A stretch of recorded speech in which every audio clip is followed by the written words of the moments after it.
কুরবানির মূল তাৎপর্য হলো আল্লাহ তাআলার নৈকট্য অর্জন করা, তাকওয়া অর্জন করা, আল্লাহ তাআলার ভয় অর্জন করা।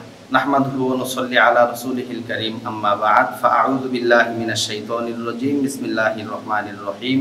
ইন্না সলাতি ওয়া নুসুকি ওয়া মাহইয়ায়া ওয়া মামাতি লিল্লাহি রাব্বিল আলামিন।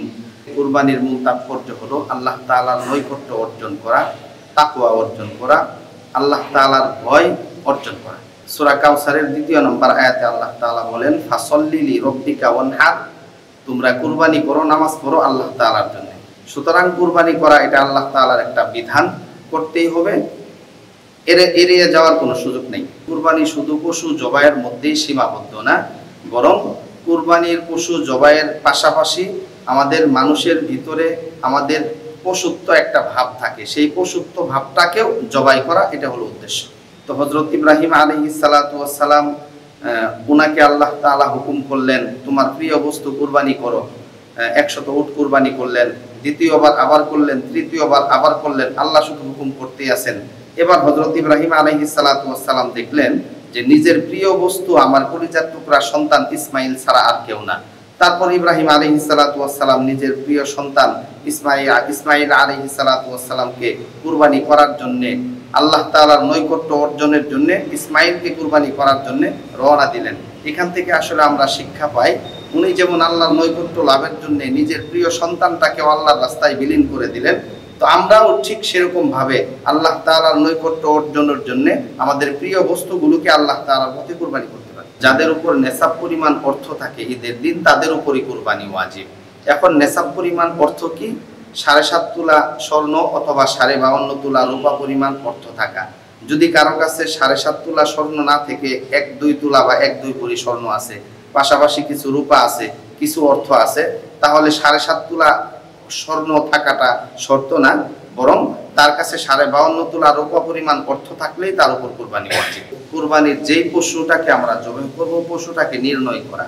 হ্যাঁ, আমরা যদি উট কুরবানি দেই, সেক্ষেত্রে দেখতে হবে যে উটের বয়স ৫ বছর হলো কিনা। যদি আমরা গরু বা মহিষ কুরবানি দেই, সেক্ষেত্রে আমাদের দেখার দরকার ২ বছর বয়স হলো কিনা।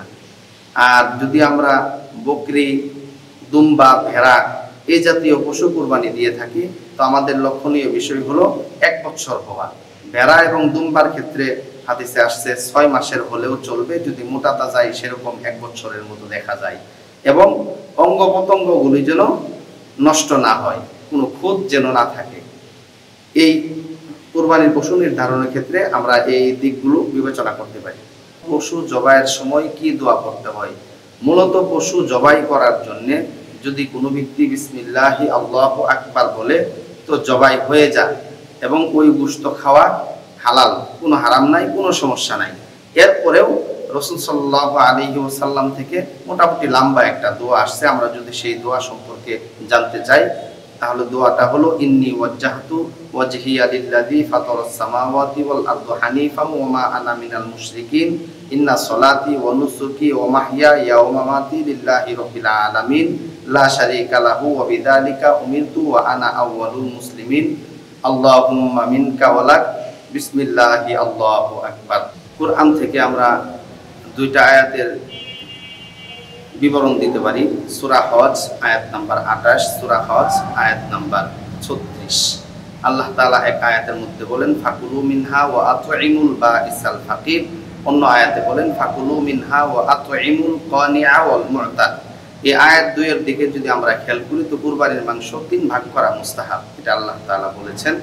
1 ভাগ নিজে খাবো, আরেকটা ভাগ গরিব দুঃখীদের মধ্যে বিলিয়ে দিব, অন্য একটা ভাগ আত্মীয় স্বজনের জন্য রেখে দিব। যার কাছে নেসাব পরিমাণ অর্থ আছে, তার উপরই কুরবানি ওয়াজিব। সেক্ষেত্রে যদি কোনো নারীর কাছে নেসাব পরিমাণ অর্থ থাকে, তাকেও আল্লাহর বিধান মানার জন্য কুরবানি দিতে হবে। আমরা যেদিন কুরবানি করি, সেদিনের জন্যই আমাদের কুরবানির শিক্ষা না, বরং কুরবানি থেকে যে শিক্ষাটা আমরা পাই, অর্জন করি, এটা পুরা বছর ধরে রাখা দরকার। আর এটা ধরে রাখার জন্য আইম্মে মাসাজিদ, হযরত উলামা ইকরাম, জাতির রাহবর যিনারা আছেন, ওনারা জনগণকে ভালোভাবে বোঝাবেন যে কুরবানি থেকে যে শিক্ষাটা আমরা পাইলাম, সেটা যেন সারা বছর আমরা ধরে রাখতে পারি। মানুষ কিভাবে ইসলামের দিকে বেশি ধাবিত হয়, বেশির থেকে বেশি কুরবানি করে, এটা আমাদের লক্ষণীয় বিষয়। যার উপর নেসাব পরিমাণ অর্থ আছে, তার উপর কুরবানি ওয়াজিব, সে যদি কুরবানি না করে কুরবানির টাকাটা দান করে দেয়, তার পক্ষ থেকে কুরবানি আদায় হবে না, সে গুনাহগার থেকেই যাবে। কারণ তার উপর ওয়াজিব হলো কুরবানি, দান করা না। সুতরাং আল্লাহ তাআলার হুকুম যদি সে পরিপূর্ণ মানতে চায়, তাকে কুরবানি করতে হবে, দান করলে চলবে না। যদি দান করতে চায়, সে আলাদা ব্যক্তিগত টাকা দান করবে। রাসূল করিম সাল্লাল্লাহু আলাইহি ওয়াসাল্লাম বলেছেন, তোমরা কুরবানি করার আগে যেই চাকু বা ছুরি দিয়ে, যে অস্ত্রটা দিয়ে পশুকে জবেহ করবা, সেই অস্ত্রটা ভালোভাবে ধার করে নিবা, যেন পশুর কোনোভাবেই কষ্ট না হয়। সেক্ষেত্রে পশুকেও কষ্ট না দেওয়ার জন্য ছুরিটাকে ভালোভাবে ধারিয়ে নেওয়া। আল্লাহ তাআলা বলেন, লা ইয়ানালুল্লাহা লুহুমুহা ওয়ালা দিমাউহা ওয়ালাকিন ইয়ানালুহুত তাকওয়া মিনকুম। তাফসীর ইবনে কাসিরের মধ্যে আসছে এই আয়াতের শানে নুজুল, আইয়ামে জাহিলিয়াতের যুগে তারা জবেহকৃত পশুকে জবাই করার পর গোশতটা নিজের জন্য রেখে দিত এবং রক্তগুলো ঘরের মধ্যে ছড়িয়ে ছিটায় দিত। রাসূল সাল্লাল্লাহু আলাইহি ওয়াসাল্লামের যুগে সাহাবা আজমাইনরা বললেন যে এই কাজ করার জন্য তো আমরা সবচেয়ে বেশি হকদার। এই প্রসঙ্গে আল্লাহ তাআলা এই আয়াত নাজিল করে বলেন যে না, আল্লাহ তাআলার কাছে পশুর রক্ত এবং গোশত পৌঁছে না, শুধু পৌঁছে মানুষের তাকওয়া। এবং এক্ষেত্রে আরেকটু যদি ব্যাখ্যা বিশ্লেষণ আমরা করতে যাই, মানুষ বাজারে গিয়ে গরু পশু ক্রয় করার সময় দেখে যে আমার গরুটা যেন এরকম মোটা তাজা হয়, অমুক চেয়ারম্যানের থেকে যেন আমার গরুটা আরেকটু সুনামের হয়, বেশি দামের হয়। তো মানুষের কাছে নাম ডাক প্রকাশ করায় মানুষের ইচ্ছা শক্তি থাকে। আসলে এটা না, আমার পশুটা যেমনই হোক, ছোট হোক বা বড় হোক, কুরবানির জন্য যথেষ্ট এমন পশু যদি আমরা ক্রয় করতে পারি, শুধু আল্লাহ তাআলার দিকে তাকিয়ে, মানুষকে দেখানোর জন্য না। কারণ মানুষকে দেখানো এটা আল্লাহ তাআলা চায় না। আল্লাহ চায় আমার অন্তরের তাকওয়া।